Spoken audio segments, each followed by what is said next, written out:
বালুচিস্তানের যে দীর্ঘদিনের সংঘাত সেটা এখন এমন এক নাটকীয় মোড় নিয়েছে যা হয়তো অনেকেই ভাবেনি। এতদিন যে লড়াইটা আমরা শুধু দুর্গম পাহাড়ের গল্পে শুনেছি, সেই লড়াই এখন ছড়িয়ে পড়েছে উত্তাল সমুদ্রে। আর এই একটা পরিবর্তনই কিন্তু পুরো খেলার নিয়মটাই বদলে দিতে পারে, যা পাকিস্তানের জন্য তৈরি করেছে এক বিশাল অভূতপূর্ব চ্যালেঞ্জ।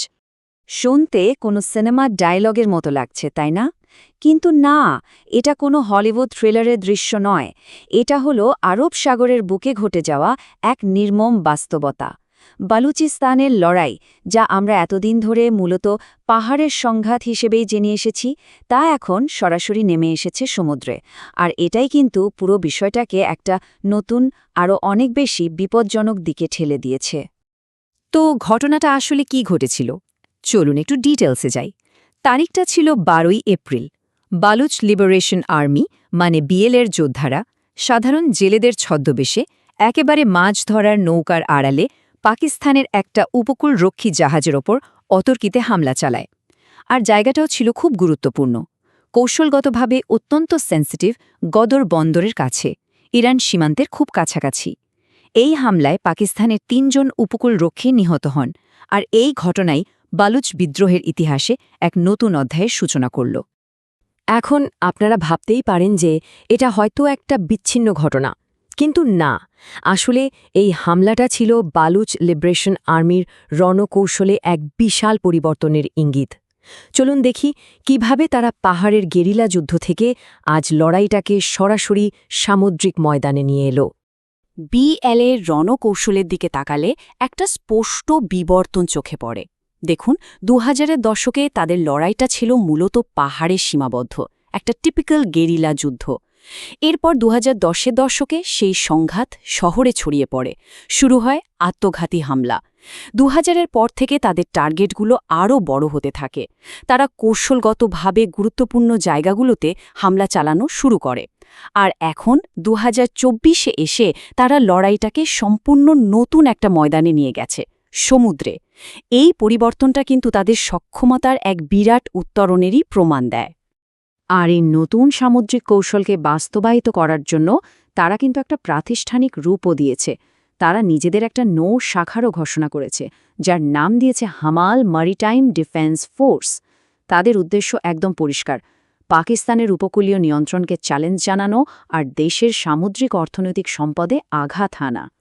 বেশ, তো লড়াইটা এখন সমুদ্রে চলে এসেছে, কিন্তু আসল প্রশ্নটা হলো, এতে ঠিক কি বদলে গেল? এই একটা হামলার প্রভাব পাকিস্তানের জন্য কতটা সুদূর প্রসারী হতে পারে? চলুন ব্যাপারটা একটু খতিয়ে দেখি। আসলে এর প্রভাব কিন্তু বেশ কয়েকটা দিক থেকে দেখা যায়। প্রথমত, ভাবুন তো, যুদ্ধক্ষেত্রটাই এখন কত বড় হয়ে গেল। স্থল, শহর আর এখন সমুদ্র।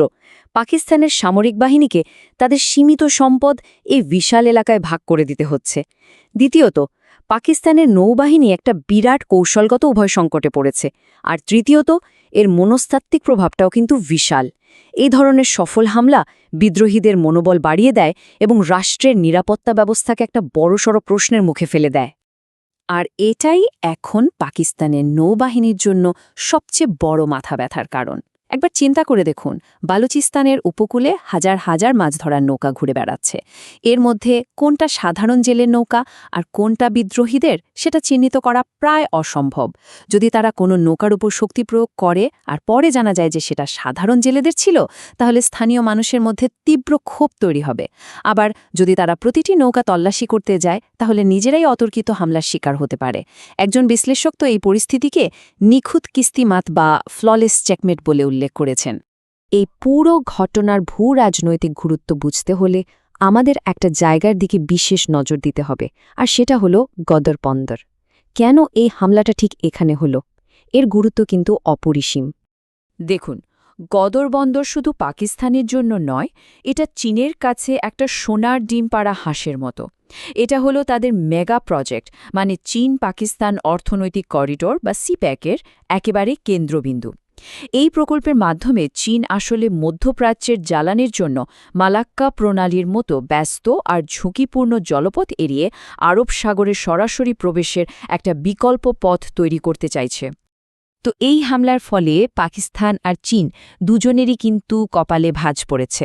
পাকিস্তানের জন্য বিপদটা একরকম আর চীনের জন্য আরেক রকম। যেমন ধরুন, পাকিস্তানের জন্য এটা নিজেদের উপকূলীয় নিয়ন্ত্রণ হারানোর ভয়, নিজেদের নিরাপত্তা ব্যবস্থার দুর্বলতা প্রকাশ পাওয়া। অন্যদিকে চীনের জন্য তাদের বিলিয়ন ডলারের বিনিয়োগ, তাদের কর্মীরা আর আরব সাগরে তাদের কৌশলগত প্রবেশাধিকার সবকিছুই এখন বড়সড় ঝুঁকির মুখে। এক কথায় গদার বন্দর এখন একটা ভূ-রাজনীতিক হটস্পটে পরিণত হয়েছে। কিন্তু এই যে এত বছরের লড়াই, এত ক্ষোভ, এর উৎসটা ঠিক কোথায়? আসলে বালুচদের এই ক্ষোভের পেছনে অনেকগুলো কারণ আছে, যা দশকের পর দশক ধরে জমে উঠেছে। তাদের অভিযোগ, তাদের রাজনৈতিকভাবে কোণঠাসা করে রাখা হয়েছে, অর্থনৈতিকভাবেও তারা দেশের অন্যান্য প্রদেশের চেয়ে অনেক পিছিয়ে। তাদের প্রাকৃতিক সম্পদ যেমন গ্যাস আর খনিজ দেশের উন্নয়নে ব্যবহার হলেও প্রদেশটা নিজে রয়ে গেছে অনুন্নত। এর সাথে যোগ হয়েছে নিজেদের সাংস্কৃতিক পরিচয় হারানোর ভয় আর ব্যাপক সামরিক উপস্থিতি, যা এই বিদ্রোহের আগুনকে সবসময় জিয়ে রেখেছে। তো আমরা বর্তমান পরিস্থিতিটা বুঝলাম, এর পেছনের কারণগুলোও জানলাম। এখন সবচেয়ে বড় প্রশ্নটা হল, এর পর কি? এই সংঘাতটা কোন দিকে মোড় নিতে চলেছে? সামনের পথটা ঠিক কতটা অনিশ্চিত? বিশ্লেষকরা কয়েকটা সম্ভাব্য সিনারিওর কথা বলছেন। প্রথমত, যা আশঙ্কা করা হচ্ছে তা হল সমুদ্রে এই ধরনের বিদ্রোহী হামলা আরও বাড়বে, আরও ঘন ঘন হবে এবং আরও অত্যাধুনিক হবে। দ্বিতীয়ত, এর জবাবে পাকিস্তান তার পুরো উপকূল রেখায় নৌবাহিনীর উপস্থিতি বাড়াতে বাধ্য হবে, আর চীনও তাদের বিলিয়ন ডলারের বিনিয়োগ বাঁচাতে ইসলামাবাদের ওপর চাপ সৃষ্টি করতে পারে। আর তৃতীয়ত, যেটা অতীতেও দেখা গেছে, পাকিস্তান এই ধরনের ঘটনার জন্য প্রায়শই আঞ্চলিক প্রতিপক্ষ ভারতের দিকে অভিযোগের আঙুল তোলে। ভবিষ্যতে এমনটা ঘটলে আঞ্চলিক উত্তেজনা আরও বাড়ার একটা বড় আশঙ্কা কিন্তু থেকেই যাচ্ছে। শেষ পর্যন্ত প্রশ্নটা কিন্তু একটাই এসে দাঁড়াচ্ছে, যে লড়াইটা এতদিন পাকিস্তানের জন্য দুর্গম পাহাড়ের মধ্যে সীমাবদ্ধ ছিল, সেই লড়াই যখন এখন বিশাল অথই সমুদ্রে ছড়িয়ে পড়েছে, তখন এটা কি পাকিস্তানের জন্য এমন একটা যুদ্ধের শুরু যা জেতা প্রায় অসম্ভব? এর উত্তরটা বোধহয় সময়ই বলে দেবে।